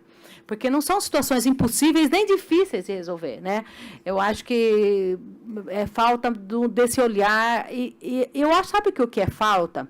Porque depois que a gente sai e a gente, do lado de fora, a gente consegue, às vezes, analisar e ver de outra forma. O conselho trabalha tanto, a gente não para naquele lugar, né? Que a gente não tem tempo de ficar incomodando a administração dos problemas que a gente tem no dia a dia. A gente vai vivendo ali, lidando, reclamando, e não tem tempo de fazer o que nós estamos fazendo hoje. De reunir com o prefeito, de reunir com a Câmara, e falar, precisa resolver isso. Mas a dinâmica ali é tão corrida, é tão atropelada, e a gente sempre, o conselheiro sempre acaba optando por atender a população, ao invés de correr atrás dessas outras demandas que também não deixam de ser violação de direito. Né? Não para vocês, para as famílias que são atendidas ali. Porque, como que você... E tiveram situações, a Estela lembra de um ouvir o outro que depois se conhecia e falar, é um problema realmente sério. Essa questão do sigilo, ele tem que ser garantido, gente, ele precisa ser garantido urgente. E da acessibilidade. Aquele prédio realmente é muito antigo, eu acho que não tem mais condições de manter os conselhos ali, né? O SEAMO já saiu dali, eu acho que os conselhos também a gente tem que trabalhar aí na área central, outros em outras áreas, mas ir para casas, que como é na região norte, a casa é ótima, a localização não atende a população, mas a casa é ótima, garante privacidade, garante um acolhimento melhor, é um espaço muito mais adequado do que ali a sede da Glicério. Pode sim, Liette. Acrescentando essa questão da estrutura, vale lembrar que, é claro, estamos falando do principal objetivo, que é a defesa, né, dos direitos da criança e adolescente, as garantias, mas nós, enquanto ali agentes dessa defesa, né, ainda com a questão estrutural, nos deparamos com situação, além do prédio, de coisas menores, mas tão importantes, que são a mobília. Nós não contamos com nenhum tipo de ergonomia, né, ali para se trabalhar. Já recebemos adolescentes que falaram mesmo, nossa, aqui que vocês trabalham, né, expressando assim, é feio, né, na visão deles, são cadeiras quebradas, colocando em risco a própria população, a gente tem que ficar escolhendo, né, ali, e também uma questão que eu não sei, vereadora, se será abordada mais adiante, mas muito importante, a questão de segurança. Então, nós temos uma questão muito séria, que é o acesso, tanto das descentralizadas, né, que os colegas podem falar, como ali na região central. Então, esse atendimento, por exemplo, que a gente não consegue ter essa individualidade, às vezes, como a colega Estela falou, você está atendendo uma questão de abuso sexual, ou chega um pai mais alterado, e ao lado você está atendendo uma escola, e essa alteração, às vezes, causa, assusta, né, o outro ouvinte que está por ali, e nós mesmos já tivemos, assim, situações pontuais envolvendo questão de segurança. Particularmente, eu já tive. Queria aproveitar também a fala da Eliette sobre a segurança e colocar, né, que o Conselho 6, nós estamos num prédio que era o DAS Sul, né, ali ao lado do Camprev, na Pastor Cícero Canuto de Lima, ou Francisco de Assis Iglesias, mesma coisa, 401. Né? Quando a pessoa vai tentar localizar, né, pelo Maps, você pega o quarteirão todo, vai dar como conselho tutelar o quarteirão todo ali do Distrito Sul, com o Camprev. A gente tem um problema também muito sério de segurança. O prédio, até gostaria de convidar a vereadora o dia que quiser conhecer, eu diria que em relação aos outros prédios aqui, né, dos colegas, dos outros conselhos, eu diria que o nosso ele é um exemplo do que deveria ser o conselho. Cada conselheiro tem a sua sala para atendimento, né? Nós temos a copa, temos o banheiro dos usuários, masculino, feminino, temos uma sala de reunião, temos uma sala também em que a gente pôde fazer ali a brinquedoteca, está pintando, está muito bonito, vocês vão ver, alguns colegas já viram aqui, né? Assim, por iniciativa de nós, conselheiros, a gente conseguiu uma pessoa que está fazendo esse serviço gratuito para a gente, compramos os materiais, e ele está pintando essa sala, tornando um ambiente lúdico, um ambiente mais bem aconchegante para as crianças mesmo. Conseguimos a doação de uma casinha, de um parquinho lá fora. Então, eu acho que esse seria um modelo ideal de conselho tutelar para todos. Mas nós temos o problema com a segurança. Nós não temos, naquele lado que tem o estacionamento, que sai na lateral do SESI, Moreiras, não temos ninguém que faça, né, nem que seja um guarda patrimonial que faça a segurança desse local. Então, o que acontece? Muitas vezes a gente fica até mais tarde. Já aconteceu de sair de lá 8h30 da noite, como acontece na Glicério. Vamos pensar que a Glicério é um prédio, né? Você fecha a porta, então você tem os andares, você tem 4 conselhos, talvez outros serviços. Ali nós não temos nada. Então, às 19 horas, o distrito, né, o pessoal do Distrito Sul sai mais cedo, o pessoal do SAD acaba saindo às 19, e aquele estacionamento que sai na lateral ali, ao lado do Camprev, muitas vezes eles precisam fechar, porque não tem guarda patrimonial naquele lado. Nessa portaria não existe guarda patrimonial. E a gente acaba ficando exposto ali, né?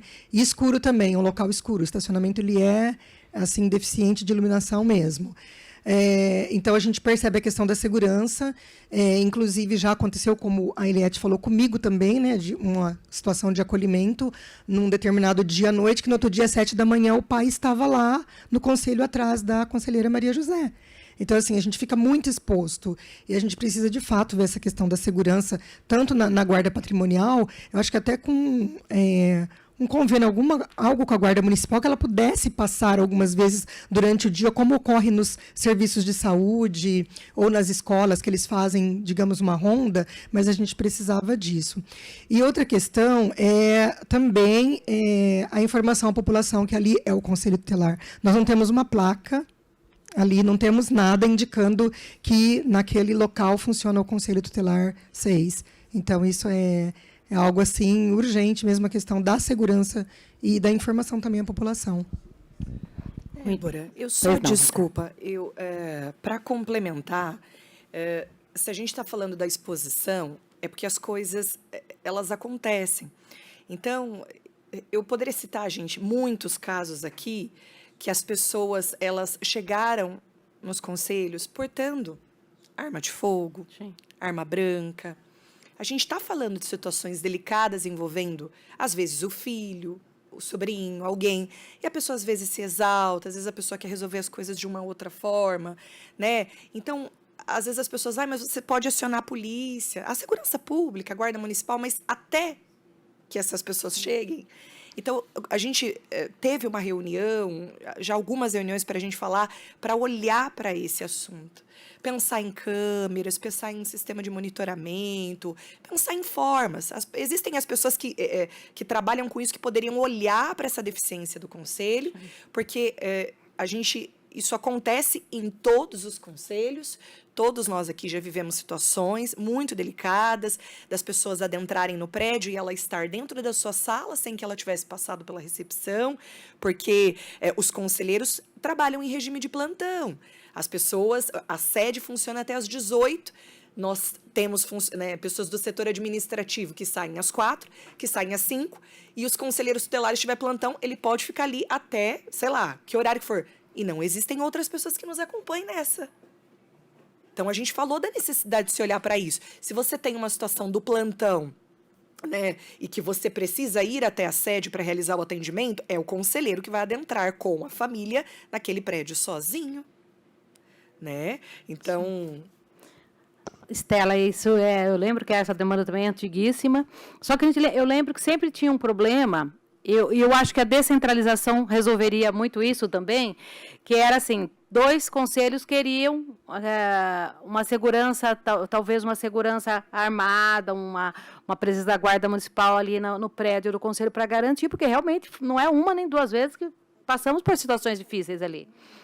Outros conselhos achavam que não, que isso ia inibir, ia constranger as pessoas por ter alguém ali armado, porque é uma coisa muito pesada. Isso também, a descentralização resolveria, porque daí cada conselho optaria pela sua forma de trabalhar. Não quer segurança, então conta risco seu. O outro, não, a gente prefere uma segurança, né? A gente vai pedir esse apoio. A questão da identificação dos conselhos, essa placa lá na frente da Glicério, fui eu que fiz, porque não tinha nem isso. Eu lembro, eu fiz lá e colamos lá embaixo. Lembra, Estela? Então, realmente, porque as pessoas não sabem. Eu andava na Glicéria, uma porta pequenininha, passava de um lado para o outro, não achava o prédio. Aí nós colocamos lá. Como a Maria José traz também, precisa na região sul. Na região, lá na Cândido Gomide, eu sei que tem uma placa grande, que é ótimo. E que ótimo, olha, o que a Maria José trouxe. É possível, né, ter um atendimento adequado, que a gente consiga isso para todos os conselhos, para todas as famílias que lá cheguem, né? Então, é uma luta que eu acho que não é difícil, sinceramente, eu acho que falta mesmo, é isso que a gente está fazendo hoje, e não parar por aqui, porque dos 12 anos que eu tive no conselho, sempre foi assim, depois que eu saí, que eu falei, meu Deus, era isso que a gente pecava, porque a gente falava, passava... Depois ia falar daqui 1 ano de novo. Depois ia falar, porque a gente entrava na roda do atendimento, da loucura, e acabava esquecendo. Então, o que eu quero propor para vocês, e vocês levem lá para o colegiado, é fazer uma comissão para a gente avançar com isso. para a gente avançar. Eu me coloco à disposição. Eu tenho certeza que o poder público também, ele não faz, porque às vezes não chega com essa intensidade lá para ele. Chega, daí é tanta demanda, eu vejo pelo gabinete, gente. É tanta demanda, é tanta coisa que chega todos os dias, que se não for aquela pessoa, porque tem aquela pessoa que pede uma coisa vamos supor, pede uma lombofaixa em frente a uma creche, uma diretora. Mas aquela diretora daquela creche, ela me liga todo dia. Débora lombofaixa, Então, eu não esqueço dela. E a dela sai muito mais rápida do que aquela que pediu para mim. Eu fiz a indicação, tudo, mas chegou tantas outras coisas que não é que a gente não quer, a gente não dá conta. Mas aquela que liga para mim todo dia e fala, Débora, minha lombofaixa, vai morrer criança atropelada, Débora... A gente acaba indo lá, às vezes até o prefeito, não, a gente precisa dessa lombofaixa, tá? A situação está muito perigosa mesmo. E aí sai mais rápido. Então, talvez, e é uma sugestão que eu dou para vocês, um representante de cada conselho, fazer um grupo, para a gente poder levar isso e não esquecer.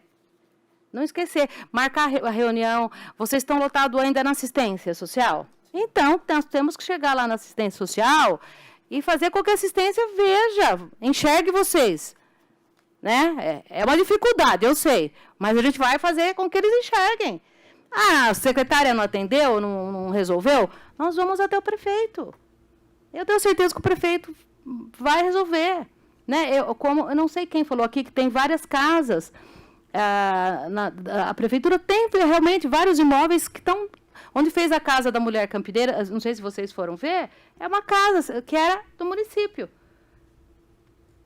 E temos outras. E a gente pode visitar essas casas e falar, prefeito, olha, essa está boa para nós, a localização é boa, ou a estrutura é boa, e a gente avançar nessa demanda. Eu tenho certeza que a gente consegue, se a gente não parar por aqui. Se a gente não parar hoje aqui e se reunir o ano que vem, ou na próxima eleição do conselho, com os novos conselheiros de novo. Então, é uma proposta que eu trago para vocês. Depois vocês levem para o colegiado e ver o que vocês acham. Tá bom? Vereadora, eu vou pedir licença, né, a todos e os componentes da mesa, mas eu e a Luciana vamos ter que sair para um atendimento de urgência, tendo em vista que os nossos colegas estão no curso de capacitação, né? Em Atibaia só está eu e a Luciana, então eu vou precisar me retirar. Peço licença. Maria José, fique à vontade. Muito prazer de tê-las com a gente. Eu agradeço muito a presença. E é bom para a população que vai nos assistir, que está nos assistindo, ver. Essa é a dinâmica do Conselho. Tem 3 fazendo capacitação em Atibaia. Elas estavam aqui, tem que sair correndo porque tem uma emergência lá. E isso, gente, é o natural dos conselhos tutelares, né? Então, é bom. Quanto à estrutura, pessoal, vocês acham mais alguma coisa? Ou a gente pode avançar já para políticas públicas aí? Eu não sei, eu só queria colocar uma coisa, vereadora. Sabe, há 12 anos, como você coloca, os problemas são os mesmos e só se agravam, né? Mas eu digo a gestão passada fez muito isso, e não só de falar, mas de colocar esse documento nos sistemas, de fazer reuniões. Mas eu digo que essa gestão... Então, assim, isso aqui são documentos que foram colocados em SEI, que foram feitas reuniões, que foi feita visita da secretária na sede dos conselhos para entender o que está escrito no papel, e quando chega no local você percebe que é muito pior.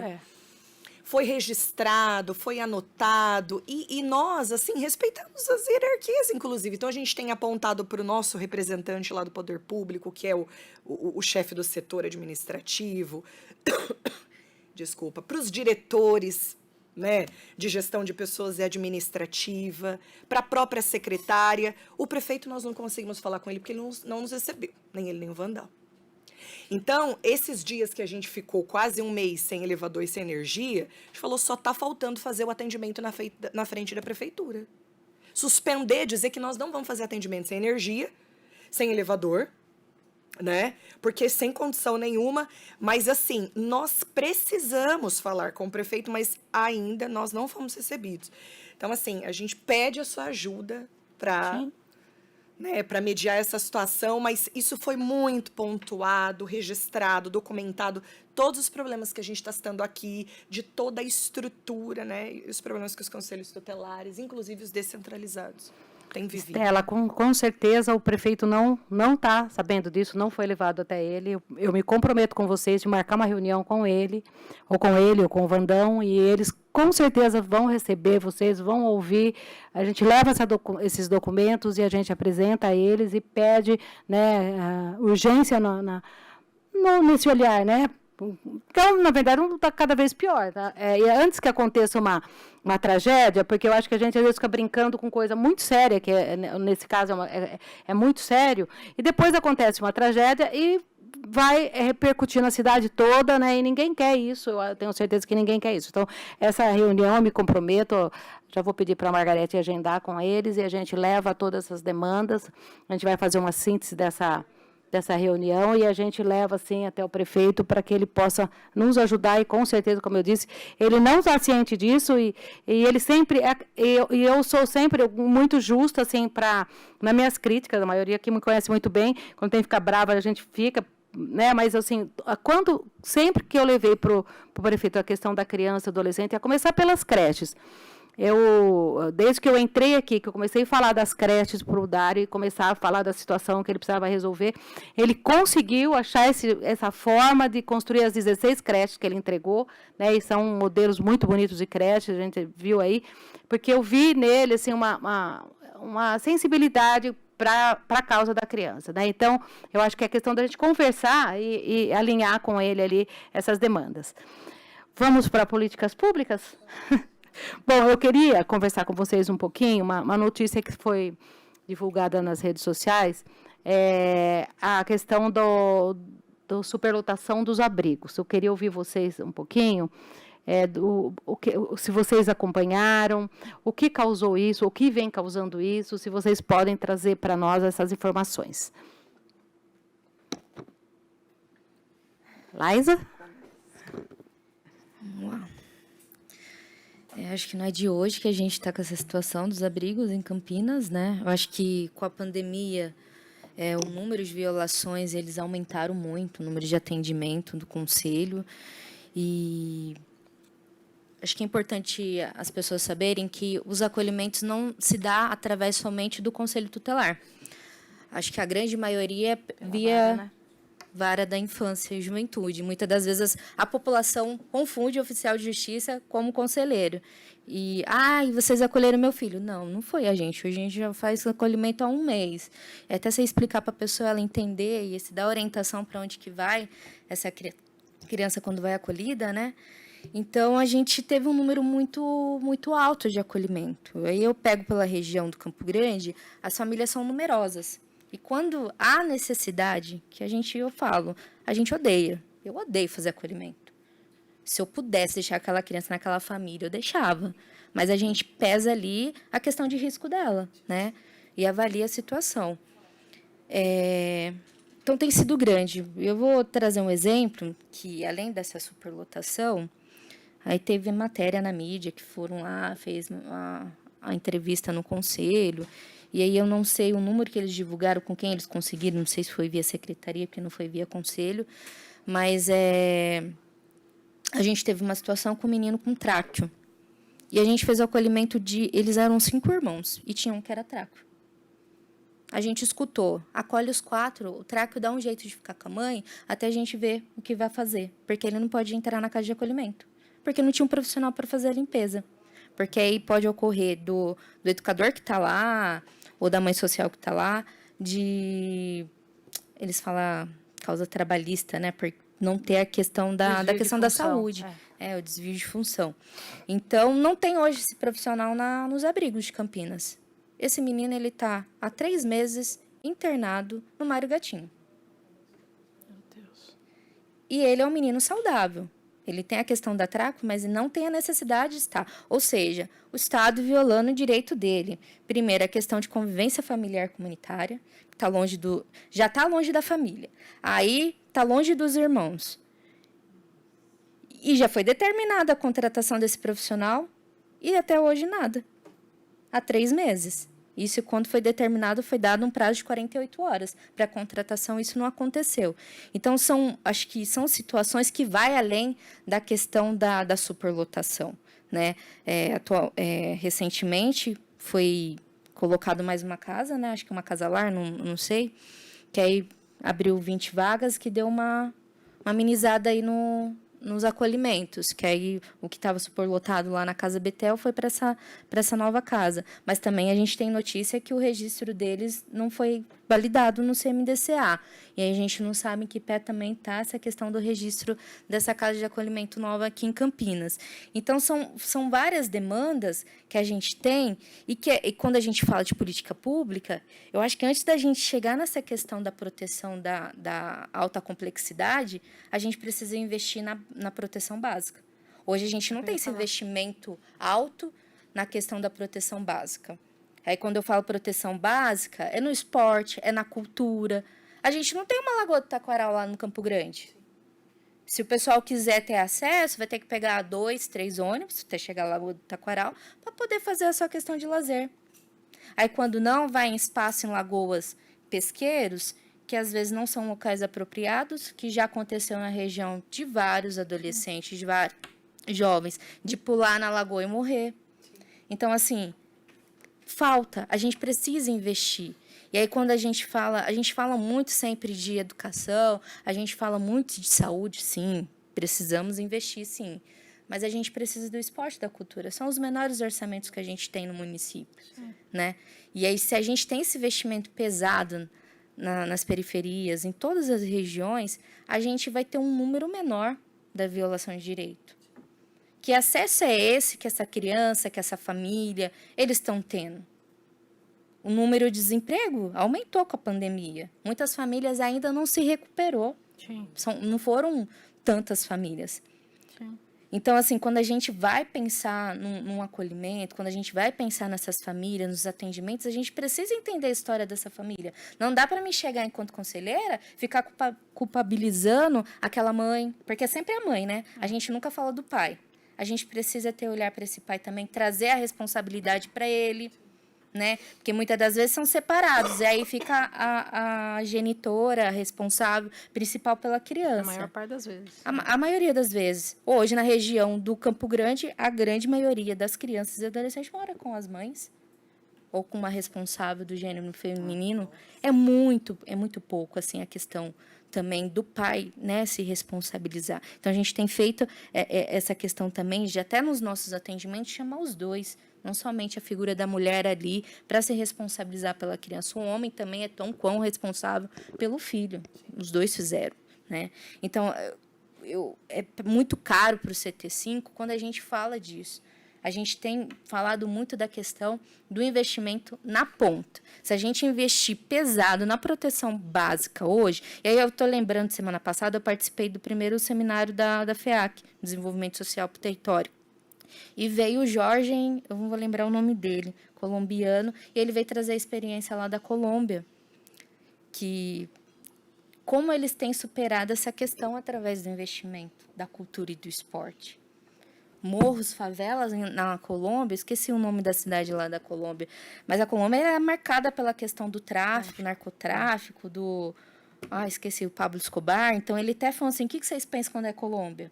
E as pessoas foram falando. E aí ele foi mostrando as fotos daquilo que eles construíram.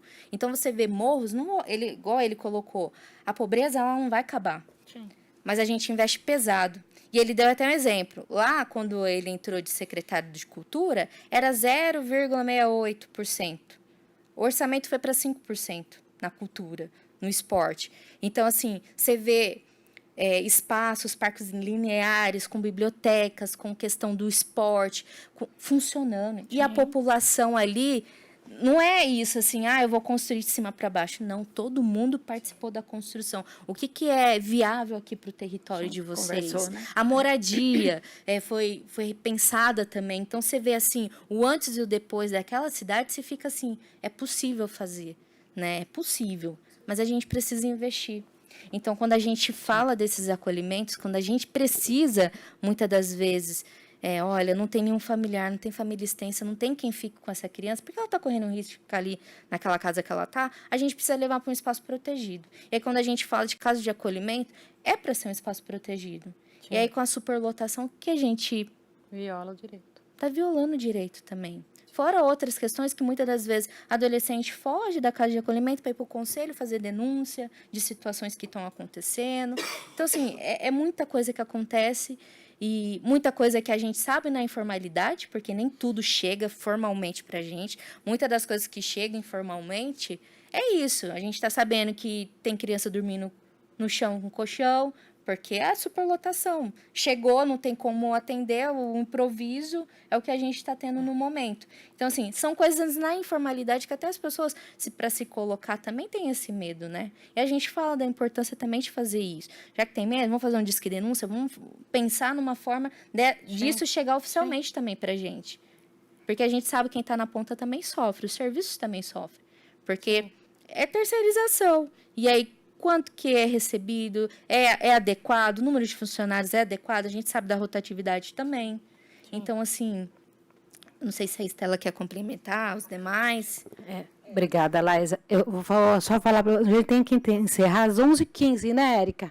Às 11h15, então a gente vai ter que começar a caminhar para o final, mas Cláudia, pode falar. É bastante rápido. Campinas tem 24 abrigos ou casas-lares. Qual que é a diferença de um para outro? O abrigo, ele acolhe 20 crianças, a casa-lar 10. Desses, um apenas é do município, os demais todos são conveniados. Então, são igrejas ou católicas, ou evangélicas, ou, enfim, que tem esse convênio com o município. Eu estive recentemente, o mês passado, na fiscalização, o Conselho Tutelar tem essa atribuição de fiscalizar os serviços de acolhimento do município. Eu estive no abrigo que é do município, que tinha que ser o exemplo. Lá eu encontrei, eu lembrei disso porque a Laísa falou de uma criança com tráqueo, e lá também tinha uma. Essa criança, ela não tem o profissional, ele tem um home care que o ajuda, tal, mas quando ele vai para a escola, a educação não pode fazer. Então, eles têm uma pessoa voluntária. Não dá para a gente falar, gente, enquanto Estado, se a criança está sob a responsabilidade do Estado, ter voluntários que diariamente fazem esse trabalho. E se o dia que esse voluntário não pode ir? Então, a gente se deparou com essa situação. A gente se deparou com a situação de que as empresas que fazem as limpezas, né, a higienização, a lavagem das roupas das crianças, de lençol, é uma empresa terceirizada, só que no contrato eles não aceitam dejeto, xixi, cocô. Gente, uma criança, coisa que mais faz na cama, na roupa, então aí não faz. E, por último, as crianças estavam sem alimentação, que também era terceirizado, e aí conseguiram com a educação, porque eles estavam com alimentação de transporte, que eles falam. Então, assim, são do único abrigo que é do município, com tantos direitos violados, essas crianças estavam lá. Então, é isso. Meu Deus, a gente fica apavorado, né? Isso são as coisas que chegam, né? Fora as coisas que não chegam, que a gente fica mais pensando ainda mais. A questão, quando eu li a notícia, eu logo pensei nisso. Eu falo, é falta de investimento na proteção básica, né? É falta de mais CRAS, que queira ou não, a assistência tem que estar no município, no território, acompanhando essas famílias. A questão do esporte e lazer, Laís, eu acho que é uma coisa assim, eu sou professora de educação física e eu falo esporte, gente, ele é transformador, né? A gente sabe quanto ele é necessário, quanto ele é benéfico, ele traz melhoria para toda a comunidade, onde ele está.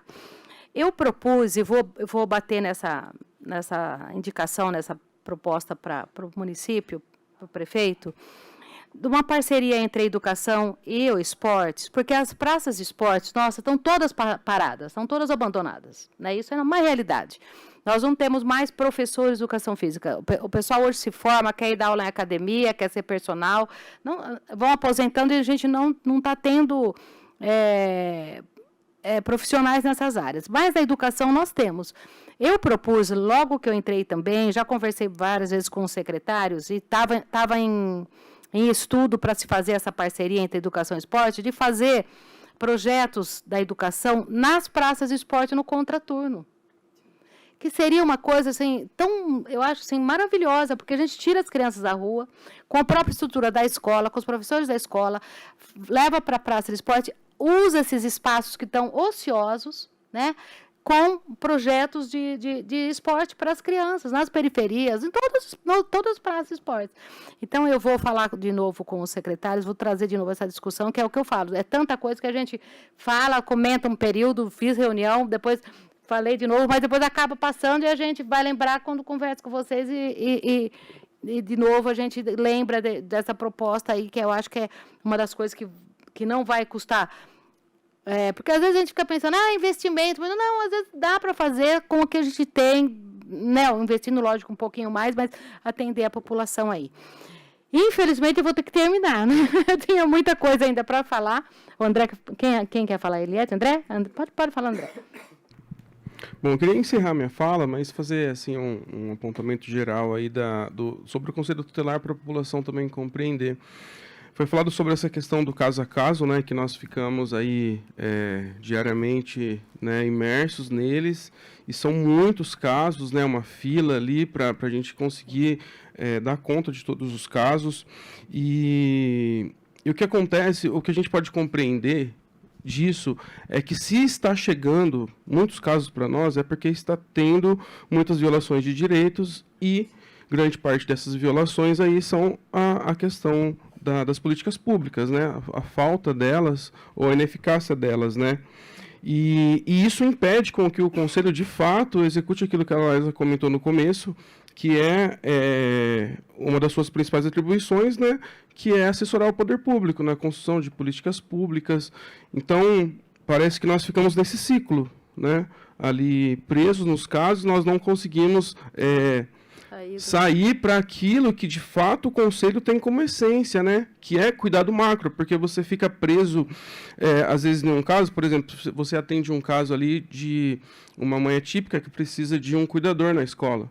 Então, a gente consegue emitir ali a gente consegue fazer uma requisição de serviço e garante para ela. Mas e para as outras 1.000? Exatamente. Quem que vai fazer? Então, assim, como nós ficamos presos no 1 a 1, a gente resolve alguns casos, a gente consegue atender essas pessoas, mas para uma pessoa que vai ali, existe mais 1.000 que sofrem pelo mesmo problema. Então, nós precisamos sair desse 1 a 1 e olhar para o macro, e para isso as políticas públicas precisam funcionar.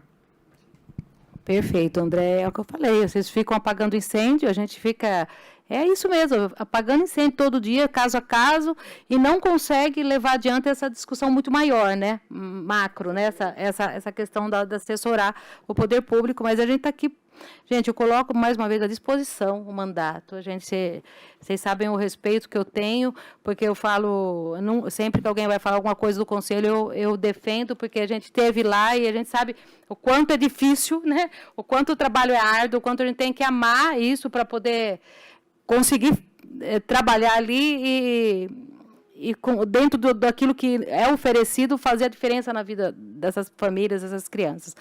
Eu não vou parar com essa discussão por aqui, a gente vai avançar. A frente parlamentar está aberta, meu gabinete está aberto. Também vocês vão, lembrando mais algumas demandas, me mandem. Né, eu vou marcar com o Dário para a gente estar conversando, para a gente poder avançar e cobrando, né, essas políticas públicas que realmente fazem diferença e devem acontecer.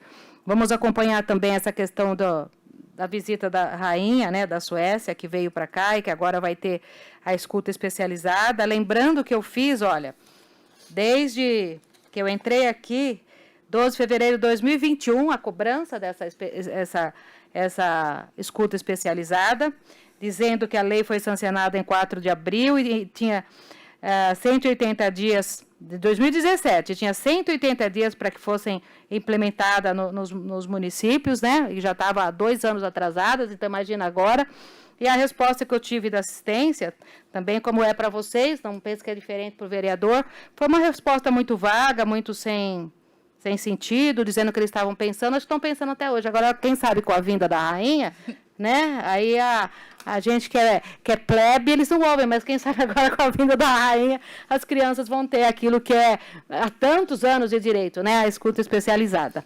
Gente, eu quero agradecer demais, Maria. Oi? Acho que te cortando aqui, a gente queria aproveitar, acho que eu posso falar, gente, vou fazer o convite aqui oficial, acho que até para a população que está nos acompanhando, dia 27 agora, do mês de novembro, a partir da 13h30, a gente vai fazer a primeira audiência, né?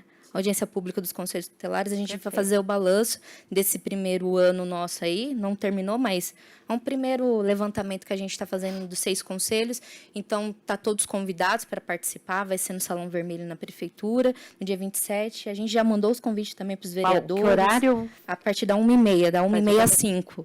Então, a gente vai estar apresentando ali, fazendo um balanço de cada um. Vai ser muito breve, porque é muita coisa que a gente tem para falar, né? Mas acho que é um primeiro passo aí também para a gente pensar nessa questão das políticas públicas. Acho que é importante esse movimento que a gente vai estar fazendo dia 27 e da importância da população, do serviço, todo mundo poder acompanhar também. Eu estarei lá, viu?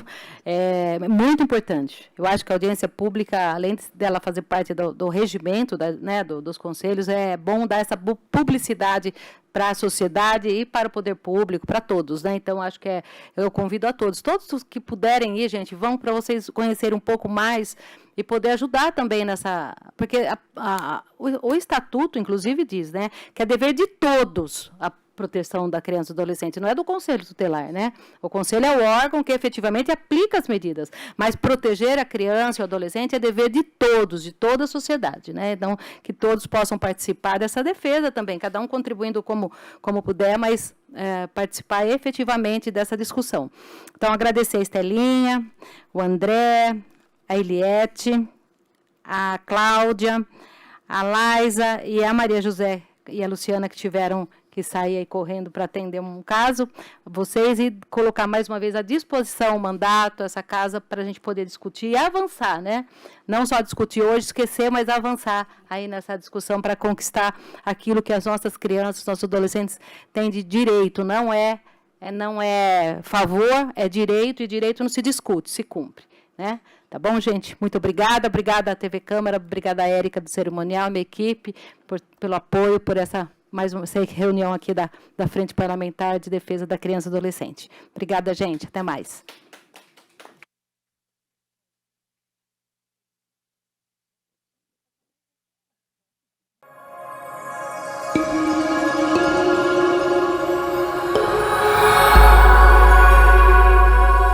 TV Câmara, Campinas.